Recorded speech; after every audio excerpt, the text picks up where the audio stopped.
3 a.m. and your mind won't shut up. Replaying conversations from 3 years ago. Worrying about things that haven't happened.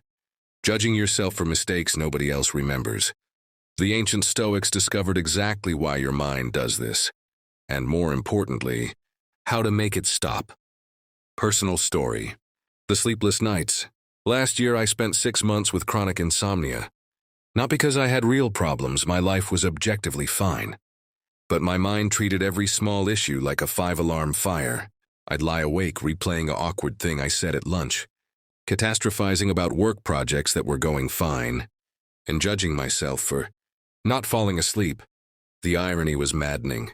Then I discovered what Marcus Aurelius, the most powerful man in ancient Rome, wrote in his private journal at 2 a.m. during a war campaign. And it completely changed how I understand my own mind. The Stoic diagnosis. The Stoics identified the exact reason your mind isn't at peace. You're trying to control things that aren't within your control. Marcus Aurelius wrote, "You have power over your mind, not outside events. Realize this and you will find strength." But we do the opposite. We obsess over outside events and ignore our minds. Here's what steals your peace. Worrying about what people think of you. Replaying past conversations you can't change.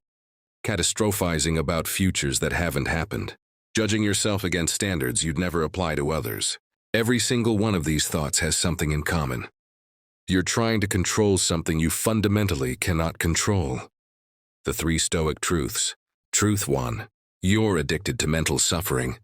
Your mind is literally addicted to suffering. Epictetus taught that we don't just experience painful thoughts. We actively seek them out and replay them. Think about it. How many times have you replayed an embarrassing moment? How often do you check social media knowing it'll make you feel inadequate? How frequently do you imagine worst-case scenarios? Your mind does this because evolutionarily, worrying kept us alive.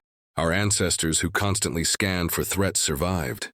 But now in our safe modern world, that mechanism has nowhere useful to go, so it invents problems.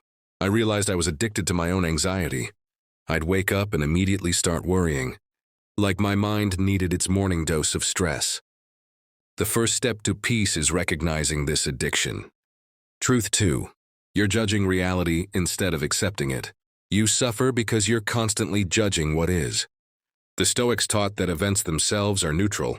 Your judgments create the suffering. It's raining. That's neutral. Your thought, "This ruins my day," creates suffering. You got rejected. That's neutral. Your thought, "I'm not good enough," creates suffering. Traffic exists, neutral. "This shouldn't be happening," creates suffering. Marcus Aurelius wrote, "If you are distressed by anything external, the pain is not due to the thing itself, but to your estimate of it. And this you have the power to revoke at any moment." When I stopped judging my insomnia as bad and just observed, "I'm awake right now," something shifted. The anxiety about not sleeping was worse than actually being awake. Truth 3. You're living everywhere except now. Peace only exists in this exact moment, but your mind lives everywhere except here. Seneca taught, "We suffer more often in imagination than in reality." Right now, reading this, are you actually in danger? Is something terrible actually happening? Or is your mind telling stories about past and future? I did an experiment. Every time I felt anxious, I asked myself, is there a problem right now?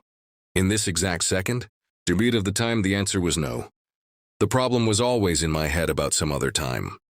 The Stoic solution. So how do you actually achieve peace? The Stoics gave us a simple framework. Practice 1, the control dichotomy. Ask yourself constantly, is this within my control? If no, let it go immediately. If yes, take action and let go of the outcome. I started doing this with every worry. Can I control what my boss thinks of me? No, let it go. Can I control doing excellent work? Yes, focus there. Practice 2. Negative visualization. Spend 2 minutes each morning imagining losing what you have.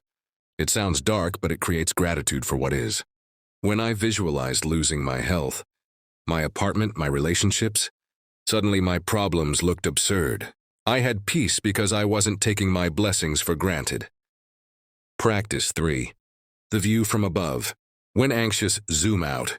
Imagine viewing yourself from space. How significant is this worry from that perspective? Marcus Aurelius used this constantly. When I applied it to my social anxiety, I realized in 100 years, no one will remember that awkward thing I said. Hell, in 100 days they won't remember. The transformation. After 3 months of Stoic practice, my insomnia disappeared. Not because my life changed, because my mind changed. I stopped fighting reality and started accepting it. I stopped trying to control everything and started controlling my responses. Peace isn't about having a perfect life. It's about having a disciplined mind that doesn't add unnecessary suffering to whatever life brings. Try this tonight. When your mind starts racing, ask, is this within my control? If no, consciously let it go and bring attention to your breath. Do this 10 times. Marcus Aurelius commanded the most powerful empire on earth. Yet his peace came from accepting what he couldn't control. You don't need to change your circumstances to find peace. You need to change your mind. Subscribe for more ancient wisdom that actually solves modern problems. And remember, peace was never out there. It was always in here, waiting for you to stop resisting reality.